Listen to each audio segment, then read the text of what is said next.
सावन महाशिवरात्रि पर्व सूबे में योगी आदित्यनाथ की सरकार के आदेश के बाद सावन माह की शिवरात्रि पर्व को सकुशल संपन्न कराने के लिए प्रशासनिक अधिकारियों ने दिन रात एक किए हुए हैं। इसी क्रम में आज गाजियाबाद के जिलाधिकारी के द्वारा कांवड़ियों पर पुष्प वर्षा की गई, जिसमें नगर आयुक्त और मेयर के अलावा जिला प्रशासन की सहयोगी संस्था के लोग भी उपस्थित थे। आपको बताते चले कि जैसे जैसे शिवरात्रि का पर्व नज़दीक आ रहा है, वैसे ही शहर में हरिद्वार से जल लेकर आ रहे शिव भक्तों का कांवड़ लेकर हुजूम उमड़ रहा है और लगातार प्रशासनिक अधिकारियों की तरफ से कांवड़ यात्रा और कांवड़ियों को हर संभव सुविधा उपलब्ध कराई जा रही है। साथ ही नगर निगम द्वारा सफाई व्यवस्था और प्रकाश और पानी की व्यवस्था को इस बार बड़े पैमाने पर व्यवस्था की गई है। टीम द्वारा की गई है। कितना उत्साहवर्धक ये कार्यक्रम कांवड़ियों के लिए रातों दिन थकान भरा इस सफर हरिद्वार से गाजियाबाद तक करें। देखिए, गाजियाबाद एक महत्वपूर्ण जनपद है। कांवड़ यात्रा की दृष्टि से हरिद्वार से जब कांवड़ चलती है तो दिल्ली और हरियाणा तथा राजस्थान एवं अन्य प्रदेशों की कांवड़ यात्रा गाजियाबाद से होकर ही गुजरती है। यहाँ तक आते आते कांवड़िया एक बड़े लंबा यात्रा तय कर चुके होते हैं, इसलिए थकान, उनके पैरों में छाले, खाने पीने की व्यवस्था, ये इस नजरिए से और एक सेफ पैसेज देने के नजरिए से गाजियाबाद एक महत्वपूर्ण जनपद है।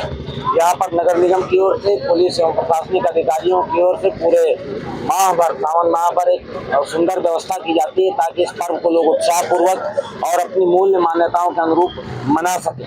उस आयोजन के क्रम में आज चूंकि महाशिवरात्रि पर्व का एक पूर्व दिवस है और मैक्सिमम कांवड़िया आज निकल कर जाएंगे और अपने जहाँ उनकी मान्यता है वहाँ पर जल चढ़ाएंगे, उस नजरिए से आज इस कार्यक्रम का आयोजन किया गया है।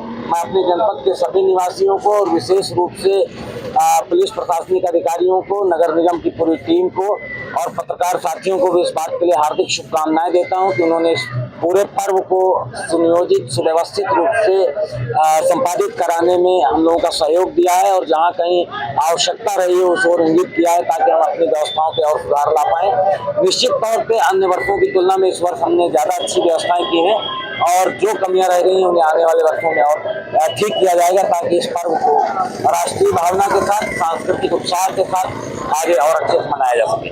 कांवड़ जो यात्रा है वो समापन की ओर अग्रसर है। कांवड़ियों का पुष्प वर्षा से स्वागत किया जा रहा है। नगर निगम ने भी विशेष तैयारियां पूरे इस कांवड़ महापर्व को लेकर की है। क्या कुछ पुष्प वर्षा से कांवड़ियों को उत्साह देख पा रहे हैं और किस तरह से तैयारियों को संपन्न? देखिए, पिछले लगभग 3-4 हफ्तों से नगर निगम कांवड़ और सावन माह की तैयारियों में जुटा था। पूरी टीम जो है वो ग्राउंड पे थी। आपने देखा होगा हमारा 16 किलोमीटर का स्ट्रेच नगर निगम क्षेत्र अंतर्गत पड़ता है, तो उस पूरे स्ट्रेच में हर तरह की व्यवस्था सुविधा के लिए, चाहे वो शिविरों के साथ मोबाइल टॉयलेट लगाने हो, पानी के टैंकर्स लगाने हो, प्याऊ लगाने हो, अस्थायी मार्ग प्रकाश व्यवस्था करनी हो, पेड़ काट के सेफ पैसेज बनाना हो, सड़कों को ठीक कराना हो। दुधेश्वरनाथ मंदिर पे आप लोग ने देखा होगा इस बार बहुत बृहद बैरिकेडिंग क्राउड कंट्रोल के लिए की गई है। वहाँ पे मैट्स लगाए हैं, एंटी स्लिप मैट्स, वहाँ पे भी पानी की व्यवस्था और साफ सफाई की व्यवस्था की जा रही है। साथ ही हमारा साई मंदिर है, आपने देखा होगा साई उपवन में, वहाँ पे 7 दिन का भंडारा नगर निगम चलाता है। 24 घंटे वो भंडारा चलता है और 2 जगह हम लोग ठहरने की व्यवस्था करते हैं। इसके साथ साथ कल भी पुष्प वर्षा हमारे माननीय महापौर और माननीय पार्षदगण द्वारा की गई और आज की पुष्प वर्षा में जिला प्रशासन भी हमारे साथ सम्मिलित हुआ, डीएम साहब हुए, मेयर मैम यही है। तो ये एक बहुत शुभ अवसर है और आशा यही है कि हमारे जो जितने कांवड़ी हैं वो यहाँ से उत्साहित होकर अपनी आगे गंतव्य स्थान तक जाए। नहीं, एक्चुअली कल रात को बारिश हुई थी तो ऐसा हो सकता है हमने आज सुबह ही इवेंट